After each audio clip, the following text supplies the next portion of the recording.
Khadi wa صباح عليكم, bonjour tout le monde, Azul Fillaoun, j'espère que vous allez bien, salam alaikum, j'espère que vous vous portez bien et que vous avez bien commencé cette journée ramadanesque. Hein, et j'espère que tout se passe bien pour vous. Nous sommes au troisième jour du mois de Ramadan. Et justement, j'ai imprimé un document que nous avons obtenu Barah Kinelkom, si vous vous rappelez, sur comment l'inspecteur Tahar, s'il était encore en vie, puisque nous sommes plein Ramadan et le Ramadan est propice euh, aux rassemblements familiaux devant la télévision, regarder des sketchs, les feuilletons, Dahko, vous savez, c'est une tradition algérienne et même musulmane. Hein. Dans beaucoup de pays arabes et musulmans, on regarde beaucoup la télé, les contenus culturels sont hyper consommés et suivis durant la semaine de Ramadan. Le cinéma, la télé deviennent quand même l'un des sujets de préoccupation et d'évasion pour les ménages musulmans. En Algérie, en tout cas, c'est une tradition bien ancrée. Où le barah qui n'a compris le inspecteur Tahar Kanhay, ou quand Doka Meskin aurait été condamné de 3 ans de prison ferme au nom de ce projet de loi. On l'a imprimé. Donc, nous avons obtenu au cours de notre enquête ce projet de loi qui fait ravage. Tous les cinéastes et les réalisateurs et les professionnels du cinéma sont en train d'en parler. Et je peux vous dire qu'effectivement, être professionnel du cinéma ou la cinéaste ou la réalisateur en Algérie maintenant, c'est un métier à très haut risque. C'est un métier très très risqué et qui peut valoir plusieurs années, un séjour de plusieurs années en prison. Cette loi, ça s'appelle le projet de loi relative à l'industrie cinématographique, projet relatif à l'industrie cinématographique, qui a été présenté à Abdelmajid Tebboune lors d'un conseil des ministres qu'il avait présidé lui-même le 20 février 2023. Abdelmajid Tebboune a demandé à son ministre de la Culture, au ministère de la Culture, d'enrichir ce projet et de lui proposer une nouvelle mouture avec des nouvelles propositions, avec de nouveaux éléments ou là, avec des nouvelles propositions pour l'adopter et l'appliquer. Et j'ai déjà هذه la version initiale تخوف يا جماعة. هذه la version initiale والله يا جماعة غير تخوف. Franchement, bon courage avec les cinéastes parce que كما اللي ديت كما les hiérarchistes, كما les journalistes, كما les opposants, avec en un clinquement de doigts comme ça, on peut aller en prison. Pourquoi? Parce qu'il y a des articles, les articles 76 jusqu'à 75, jusqu'à 76, 71 jusqu'aux articles, parce que le projet de loi ADA fait 26 pages et fait exactement 84 articles. Ou quitte l'article 71 jusqu'à l'article 84, ce n'est pas une loi sur la culture, je vous assure que c'est un code pénal. C'est un véritable code pénal, comme a dit le réalisateur de Bachir Draïs du film L'Arabe Ben Mehdi, que je pense pas qu'il va voir le jour. Hein. Avec ce code pénal, avec cette nouvelle loi, c'est tout simplement terrible. On peut entrer en prison, encore une fois, avec une facilité déconcertante. D'abord, علاش واش يقول لك هذا القانون. Le cinéma, il est très... Je vais te voir l'article. Le cinéma aujourd'hui, en Algérie en tout cas, il est totalement encadré, totalement verrouillé. Cette loi explique clairement que toute diffusion d'un film ou d'une œuvre cinématographique qui n'est pas contraire, ou qui est contraire plutôt aux valeurs de la société algérienne, ou là au personnel, ou là qui peut toucher, ou là qui peut blesser, ou là offenser des personnalités nationales, ou là symbole de l'État, ou là, comment dirais-je, ou là qui ne respecte pas les règles de la constitution algérienne, les constances nationales, eh ben, tout film, toute œuvre cinématographique qui n'entre pas dans le cadre de l'idéologie officielle de l'État algérien, à la sa définition des valeurs nationales, à la sa définition des constances nationales, à la sa définition ou sa vision de l'histoire nationale, eh ben, sera censurée, interdite, et les producteurs de cette œuvre seront emprisonnés. L'article 71. L'article 71 est puni d'un emprisonnement de 2 à 3 ans et d'une amende d'1 million de dinars à 2 millions de dinars. Quiconque bénéficie d'aide publique à l'industrie cinématographique, il n'a pas restitué les fonds qui lui ont été accordés après la réalisation ou la résiliation de la convention en raison de l'absence du lancement effectif de la réalisation du projet. هذا معليش, هذا plus ou moins. plus ou moins, parce qu'on parle les des drahams pour financer, c'est quand on donne de l'argent public pour financer un film, et que cet argent public n'est pas rendu lorsque le film n'a pas été réalisé, le producteur ou le réalisateur serait condamné à 2 jusqu'à 3 ans de prison ferme. Comme ça peut se comprendre, même si malheureusement beaucoup de films ont été soutenus par l'argent public en Algérie, l'argent n'est jamais viré au bon moment, les procédures bureaucratiques prennent beaucoup de temps et malheureusement, euh, les gens du cinéma sont confrontés aux lourdeurs bureaucratiques, au copinage, à la corruption de l'administration publique, du ministère de la Culture. Ça, on ne le dit pas. Beaucoup de gens ne le parlent pas, ne le disent pas, n'osent pas le dénoncer parce qu'ils ont peur d'être privés ensuite des aides publiques. Mais l'article le plus dangereux, c'est l'article 70. L'article 70 de ce projet de loi relatif à l'industrie cinématographique. Oui, j'ai pour l'article 70. Il est puni d'un emprisonnement d'1 an à 3 ans de prison et d'une amende d'1 million à 2 millions de dinars quiconque, en violation de l'article 4 de la présente loi, finance ou effectue des prises de vue ou produit ou distribue ou exploite des films cinématographiques contraires aux principes de la édictés par la Constitution, aux lois de la République ou touchant à la dignité des personnes, ou contraires aux intérêts supérieurs de la nation et aux valeurs et constantes nationales. Valeurs et constantes nationales. 3 ans de prison si tu réalises un film et dans ce film-là, il y a des scènes, il y a une histoire, il y a des personnages qui tiennent des propos, des déclarations, où là il y a des mises en scène de certaines situations qui ne sont pas conformes aux valeurs nationales, aux constances de la nation, aux principes édictés par la Constitution, où là, qui sont des situations qui sont contraires, ou là qui pourront être jugées comme offensantes, ou là violentes, ou là qui pourront violer, ou là être contraires aux intérêts supérieurs de la nation. Et ça, c'est l'article 4, d'ailleurs, je fais mon blé, ce nouveau projet de loi, dès qu'il commence, parmi ses premiers articles, l'article 4, il dit clairement les activités de production, de distribution et d'exploitation des films cinématographiques s'exercent librement dans le respect de la Constitution, des lois de la République, de la dignité des personnes, des intérêts supérieurs de la nation, des valeurs et constantes nationales et le référent religieux national et les autres religions. Bon. Le respect de la Constitution, on est d'accord. Il est clair qu'il ne faut pas faire des films sur le racisme, sur l'exophobie, l'intolérance, etc. Et encore, quand on voit les sketchs qui passent pendant le mois du Ramadan, comment ils sont misogynes, comment ils se moquent des Algériens de couleur noire, ou là, comment ils diffusent des préjugés racistes et xénophobes, et on se demande où est le respect des principes édictés dans la Constitution. Mais le problème n'est pas là. Le problème, il est dans les intérêts supérieurs de la nation, les valeurs et constantes nationales et le référent religieux national. C'est-à-dire, si je fais un film où je parle des chiites, comme le chiisme n'est pas un référent religieux national, eh ben, je risque d'être condamné à la prison. Si je fais un film qui n'est pas, qui touche, qui parle des dirigeants algériens et qui critique un petit peu, si je fais un film sur le Hirak, eh ben, je peux aller en prison parce que ce n'est pas dans les intérêts supérieurs de la nation. Parce que les intérêts supérieurs de la nation, c'est les dirigeants politiques et militaires actuellement au pouvoir qui les définissent. Quel est l'intérêt, quels sont les intérêts supérieurs de la nation? Qui détermine, qui définit un de les intérêts supérieurs de la nation?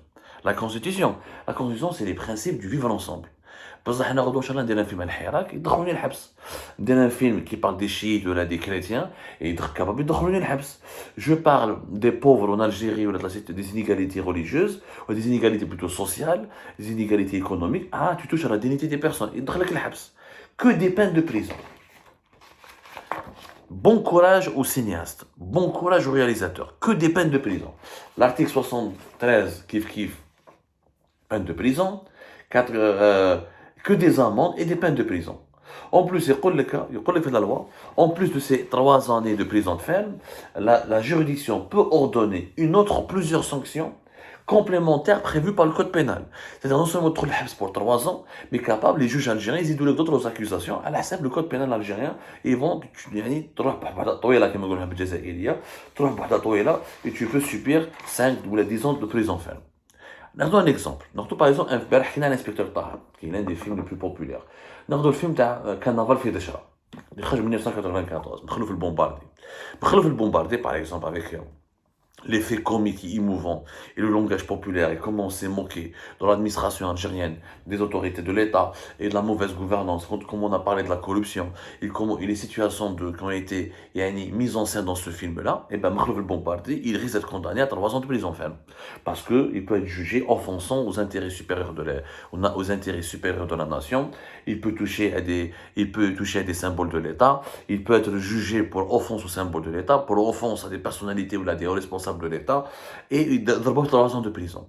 En clair, avec cette loi, par exemple, un film comme Khlof el Bombardier, qui est un carnaval fait de char, n'est plus possible en Algérie. Il n'est plus possible. Parce que tu ne peux pas te moquer des symboles de l'État, des constances de la nation, et si tu risques d'être jugé, parce que tu risques d'être jugé au nom de la violation des intérêts supérieurs de la nation. On a politisé le cinéma. En fait, on a fait avec le cinéma en Algérie ce qu'on a fait avec la presse algérienne. Tout discours critique, tout discours opposant, tout discours qui met en cause, ou qui remet en cause le pouvoir, l'autorité des dirigeants actuels du pays, il est criminalisé, il est considéré comme contraire aux intérêts supérieurs de la nation, comme un khabarji. Les réalisateurs et les journalistes indépendants, des khabarji, la main de l'étranger, des agents de l'étranger, des agents subversifs, et donc ils devront finir en prison comme les détenus politiques et les détenus d'opinion du Hirak, comme les opposants. Après le Hirak, après l'opposition, j'ai imprimé le document, je me trouve j'ai avec la loi.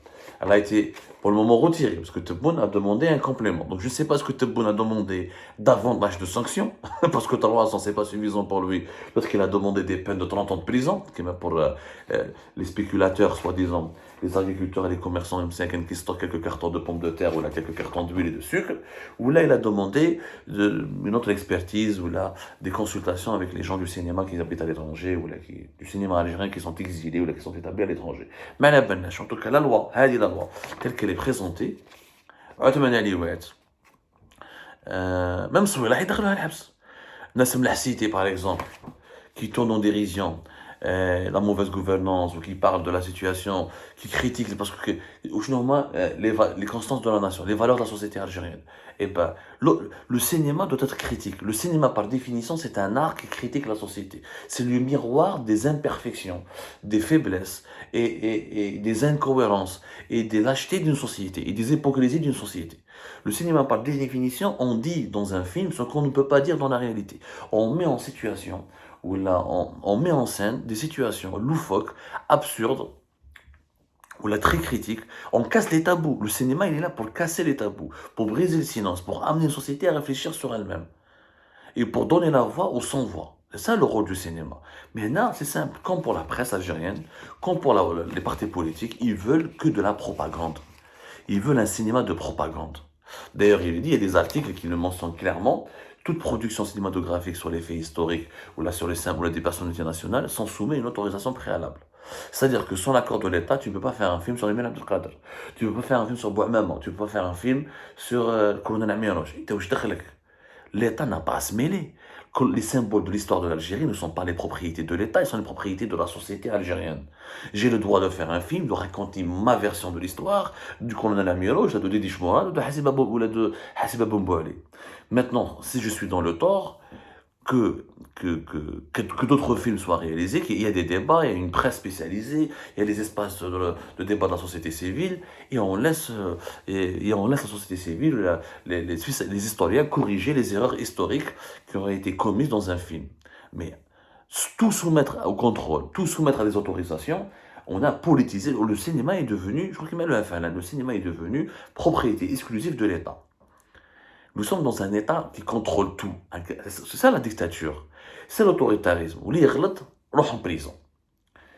Le bombardement de Atman Alioued, je pense qu'un tel film, comme les vacances d'inspecteur Taha, l'Algérie ne pourra plus jamais les tourner. Plus jamais, je crois, dans le contexte actuel de cette nouvelle loi, on ne pourra plus avoir de film qui même carnaval fait de Chawal ou les vacances de l'inspecteur Taha. Et la loi, elle est là. 26 pages, nous l'avons lu, nous l'avons bien consulté. Que faut-il faire? Il faut que les gens du cinéma, les professionnels du cinéma, les réalisateurs et les cinéastes s'organisent. Il faut qu'ils s'organisent entre eux, qu'ils se battent, qu'ils créent des associations, qu'ils fassent des lobbies, qu'ils envoient des lettres à Al-Majid Tebboune, qu'ils réclament une audience à Al-Majid Tebboune, qu'ils vont au Parlement, qu'ils parlent à des parlementaires. Il faut qu'ils sensibilisent. Les réalisateurs sont tous divisés. La majorité d'entre eux sont à l'étranger. D'ailleurs, ceux qui sont sur place, ils ont peur de s'exprimer. Il n'y a pas d'unité, il n'y a pas de front commun. De deux, les intellectuels, les intellectuels qui ont une audience internationale. Quand je vois quelqu'un qui met Yasmina Khadra, qui a une très belle plume, mais qui ne condamne aucunement les dérives autoritaires du régime algérien, qui ne parle pas de politique, il prétend défendre l'Algérie, son honneur, l'Algérien, son honneur, son intégrité, alors que nous avons un peuple qui souffre de la dictature. Nous avons des centaines de détenus politiques, nous avons des lois liberticides, nous avons des libertés publiques et fondamentales qui sont totalement menacées. Un artiste, même s'il n'est pas engagé politiquement, et un artiste, un écrivain comme un peintre, on n'a pas à lui demander d'être engagé politiquement. Mais un artiste se doit d'être au service de sa société, de tirer la sonnette d'alarme quand il voit que son peuple et son pays menacés par des dérives majeures. Et les périls et les dérives majeures sont la dictature. Et Yasmina Khadra, avec l'audience, avec l'aura qu'il a, s'il fait un texte où il critique les dérives autoritaires, où il demande aux dirigeants algériens, où il essaie de les sensibiliser. Quand je dis critiquer, ça ne veut pas dire les dénoncer au vitriol, ça ne veut pas dire les condamner, ça ne veut pas dire les insulter. Ça veut dire vraiment les faire réagir, les titiller un petit peu, essayer de leur ouvrir les yeux. Les lois vont étouffer le génie des Algériens. On va être un peuple bête, un peuple qui n'a pas la liberté de réfléchir, la liberté d'imaginer des films comme il le veut, la liberté de s'exprimer comme il veut dans la presse, la liberté de faire des romans comme il le veut et de faire des livres comme il le veut. C'est un peuple qui sera bête, qui sera idiot. Et c'est un peuple bête et idiot, c'est un peuple esclave, c'est un peuple qui ne peut pas aller vers de l'avant. Le progrès exige de la liberté. Le progrès nécessite plusieurs libertés. Le progrès nécessite l'épanouissement. L'épanouissement nécessite d'être libre.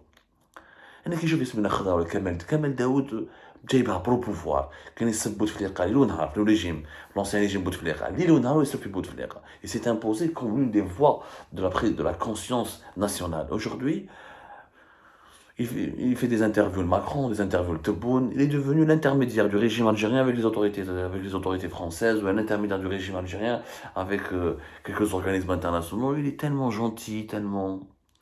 Il est devenu policé, il est devenu docile. Docile. C'est pas le rôle qu'on attend d'un intellectuel comme Kamel Daoud. Si aujourd'hui les intellectuels algériens, artistes, écrivains, peintres, s'ils laissent passer cette loi, je peux vous dire que il faut absolument enterrer le génie algérien. On sera que dans la production culturelle de propagande. Il n'y aura plus la créativité, l'inventivité de l'Algérie sera enterrée. Sera enterrée. Ni presse libre, ni opposition libre, ni cinéma libre, ni scène politique libre, ni parole libre, ni une parole publique libre. C'est une prison à ciel ouvert. Et quand un pays devient une prison à ciel ouvert, il condamne l'avenir des générations futures. Parce qu'il ne peut rien produire d'intéressant, de prestigieux, de beau ou de puissant. Que Dieu protège l'Algérie et que Dieu soit du côté, que Dieu aide et accompagne les pauvres cinéastes algériens qui vont être confrontés à un tsunami, franchement un tsunami de punition et de mesures liberticides. Rabbi Jibal Khair.